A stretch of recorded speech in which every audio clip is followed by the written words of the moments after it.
Hello students, welcome to Knowledge Academy. I hope you all are doing well in life. आज का जो topic है वह John Locke के द्वारा प्रतिपादित मानव स्वभाव की धारणा से संबंधित है। इसमें हम देखेंगे कि जॉन लॉक ने सामाजिक समझौते के सिद्धांत में ह्यूमन नेचर को किस तरह से डिस्क्राइब किया है। जॉन लॉक जो कि इंग्लिश पॉलिटिकल फिलोसोफर थे, इन्होंने सामाजिक समझौते के सिद्धांत को वैज्ञानिक ढंग से डिफाइन किया है। इस तरह से कहा जा सकता है कि सामाजिक समझौते के सिद्धांत को वैज्ञानिक ढंग से प्रतिपादित करने वाले दार्शनिकों में हॉब्स और रूसो के साथ साथ जॉन लॉक का नाम भी उल्लेखनीय है। Now naturally a question arise, what is the summary of social contract theory of lock? How did he define it? Lock के सामाजिक समझौते का जो सार है कि निरंकुश राजतंत्र के स्थान पर वैधानिक राजतंत्र की स्थापना करना। इसीलिए वे मानते थे कि पार्लियामेंट की अंतिम सत्ता को स्वीकार करना नितांत न्याय संगत था।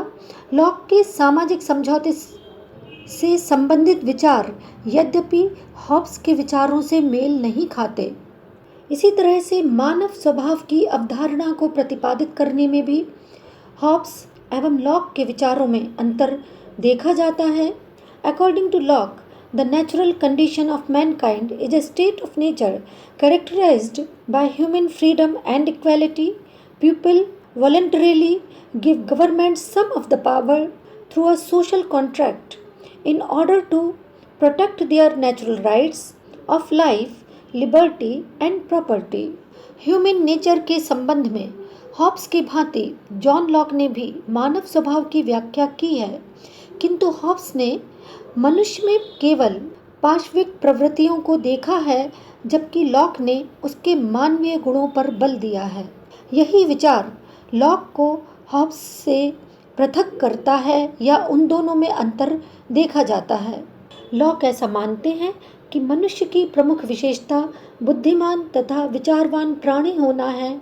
वह अपनी विवेक बुद्धि से एक नैतिक व्यवस्था की सत्ता को स्वीकार करते हैं और इसके अनुसार कार्य करना अपना कर्तव्य है, ऐसा मनुष्य मानता है। कार्य करना मनुष्य का कर्तव्य है, यह मनुष्य समझता है। उनके अनुसार मनुष्य स्वभाव से ही एक सामाजिक प्राणी है। It means man is a social animal. He also considers, like Aristotle, जो पारस्परिक सहयोग, प्रेम, दया और सद्भावना के आधार पर दूसरे व्यक्तियों के साथ संबंध रखते हुए अपना जीवन व्यतीत करता है। तो इस तरह से लॉक ने मनुष्य के स्वभाव की विभिन्न विशेषताओं को डिस्क्राइब किया है। हॉब्स और लॉक के मानव स्वभाव संबंधी विचारों में बुनियादी अंतर है, और वो अंतर ये है कि हॉब्स का मनुष्य कोरा जंगली पशु है, जबकि लॉक का मनुष्य एक नैतिक प्राणी है।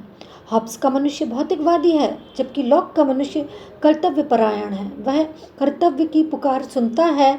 हॉब्स का मनुष्य घोर स्वार्थी एवं लालची है, जबकि जो लॉक का मनुष्य है वह परोपकारी है। इस तरह से उन्होंने डिफाइन किया है।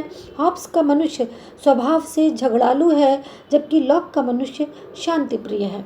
अतः हॉब्स और लॉक के विचारों में मानव स्वभाव की अवधारणा के संबंध में ये विचार देखने को मिलते हैं। लॉक ऐसा मानते हैं कि आत्म संरक्षण मनुष्य की सबसे प्रबल आकांक्षा है और उसकी सब क्रियाओं का प्रधान एवं प्रेरक तत्व है। इस उद्देश्य की पूर्ति के लिए किए जाने वाले समस्त कार्य बुद्धि संगत हैं एवं मनुष्य के विशेष अधिकार हैं। अर्थात लॉक के अनुसार प्रत्येक मनुष्य को अपना जीवन प्रिय है या प्यारा है और उसको सुरक्षित करना, उसकी सुरक्षा रखना मनुष्य का प्राकृतिक अधिकार है। और इस तरह से लॉक ने मानव स्वभाव की अवधारणा को प्रतिपादित किया है। आई होप मानव स्वभाव की अवधारणा के संबंध में लॉक ने किस तरह से अपने विचारों को प्रस्तुत किया होगा। इस बात का अनुमान इस तरह से लगाया जा सकता है कि जहां हॉब्स ने मनुष्य को घोर स्वार्थी बतलाया तथा प्राकृतिक अवस्था को संघर्ष युक्त माना, वहीं लॉक ने जिस मनुष्य को डिफाइन किया है वह मनुष्य स्वभाव से परोपकारी, दयालु, सहयोगी, समाज प्रिय तथा अपने आप को सुरक्षित रखने वाला प्राणी है।